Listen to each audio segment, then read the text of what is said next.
La historia se repite. Los imperios crecen, prueban sus límites, y luego, como Roma, se dan cuenta de que se han extendido demasiado.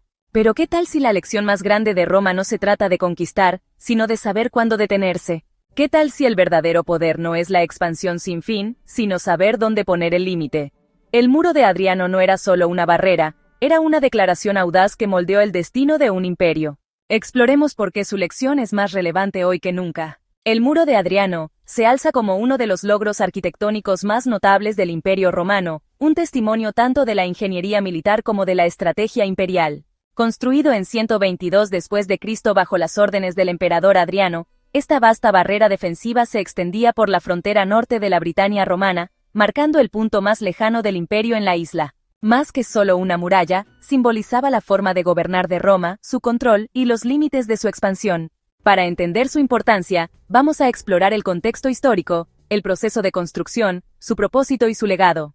Para principios del siglo II después de Cristo, el Imperio Romano había alcanzado su mayor extensión territorial. Bajo el emperador Trajano, Roma se expandió agresivamente, asegurando tierras desde Dacia hasta el Medio Oriente. Pero cuando Adriano ascendió al trono en 117 después de Cristo, heredó un imperio que estaba demasiado extendido y cada vez más difícil de gobernar. A diferencia de su predecesor, Adriano priorizó la consolidación sobre la conquista. Buscó asegurar las fronteras del imperio en lugar de expandirlas. Su reinado marcó un cambio de políticas expansionistas a estrategias defensivas, reflejado en una serie de fortificaciones a lo largo del imperio, incluyendo la famosa línea del Limes en Germania, las murallas de África y la frontera del Danubio. Britania presentaba un desafío único. Los romanos habían controlado gran parte de la isla desde su invasión en el año 43 después de Cristo, estableciendo importantes asentamientos y caminos. Sin embargo, las regiones del norte, particularmente la Escocia moderna, entonces llamada Caledonia, permanecieron indomables. Las tribus locales, incluyendo a los feroces pictos, se resistieron al dominio romano, lanzando frecuentes ataques contra los asentamientos y puestos militares. En lugar de embarcarse en otra costosa campaña para someterlos, Adriano decidió definir el límite del dominio de Roma con una formidable estructura defensiva. El muro de Adriano se extendía 117 kilómetros, o 73 millas, desde el río Tyne, cerca de la actual Newcastle al este, hasta el fiordo de Solway al oeste.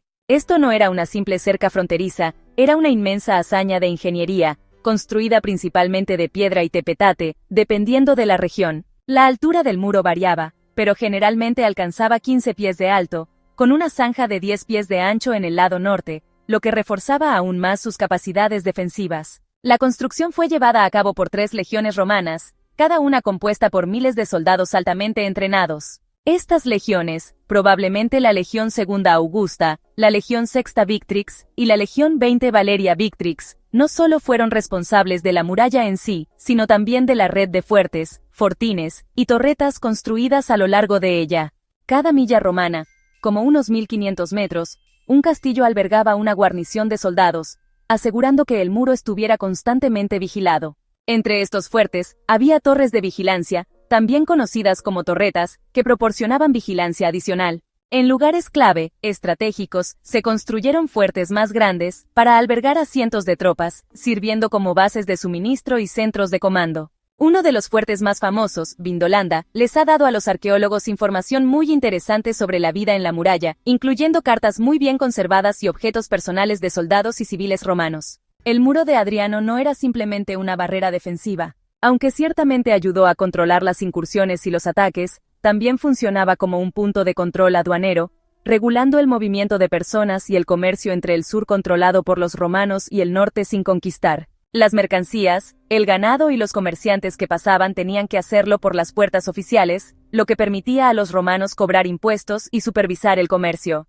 Más allá de sus usos prácticos, el muro servía como una declaración del poder romano. Demostraba la capacidad de Roma para dominar paisajes, remodelar territorios e imponer orden en el caos.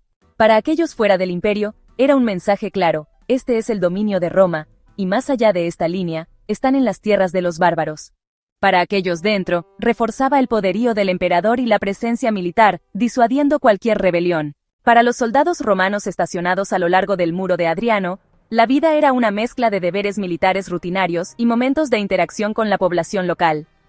Las guarniciones no estaban compuestas únicamente por ciudadanos romanos, sino que también incluían tropas auxiliares, soldados reclutados de las vastas provincias del imperio, desde Germania hasta el norte de África. Estos hombres, después de servir en el ejército por 25 años, recibían la ciudadanía romana, lo que convertía al servicio en la muralla en un deber y a la vez una oportunidad de ascenso social.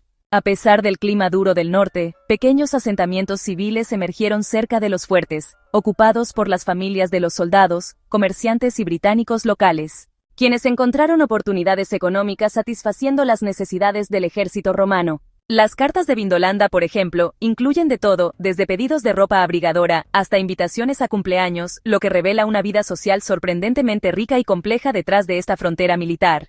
El muro de Adriano siguió siendo una estructura defensiva crucial durante casi 3 siglos. Sin embargo, su función cambió con el tiempo. Allá por los 140 después de Cristo, el sucesor de Adriano, Antonino Pío, intentó empujar la frontera más al norte, construyendo el muro de Antonino en Escocia. Esta nueva fortificación, sin embargo, fue abandonada después de solo 2 décadas, y el muro de Adriano fue reocupado y mantenido como el límite norte de Roma. Conforme el Imperio Romano se debilitaba en los siglos IV y V, la presión de las tribus del norte y la inestabilidad interna llevaron al abandono gradual de la muralla. Para principios del siglo V, cuando la autoridad romana en Britania se derrumbó, la estructura dejó de funcionar como una frontera militar. Con el paso de los siglos, mucha de su piedra se reutilizó para construir edificios locales, pero partes importantes siguen en pie hoy en día. Hoy en día, el Muro de Adriano es uno de los monumentos históricos más famosos de Gran Bretaña, designado como Patrimonio de la Humanidad por la UNESCO, en 1987. Sirve como un poderoso recordatorio de la influencia de Roma en Gran Bretaña, y un símbolo de la ambición imperial, la resistencia y el eventual declive. Hoy en día, los visitantes pueden caminar por sus ruinas, parándose en los mismos lugares donde alguna vez estuvieron los soldados romanos que alguna vez custodiaron la frontera más al norte del imperio. El Muro de Adriano era más que una simple fortificación. Era una muestra de la filosofía romana de control, orden y poder. Construido no solo para mantener a los enemigos fuera, sino para definir el imperio mismo, marcó un cambio en la estrategia romana, de la expansión incesante a la defensa cuidadosa de las fronteras. Aunque su importancia militar se desvaneció con la caída de la Britania romana, su legado perdura como símbolo de una de las civilizaciones más grandes de la historia, y su intento de forjar una presencia duradera en el borde del mundo conocido. Los dejo para que discutan en los comentarios. ¿Fue Adriano un genio por establecer límites o a Roma simplemente se le estaba acabando la energía? Nos pueden apoyar suscribiéndose si aún no lo han hecho. Cuídense, cuiden a sus seres queridos, y nos vemos pronto en otro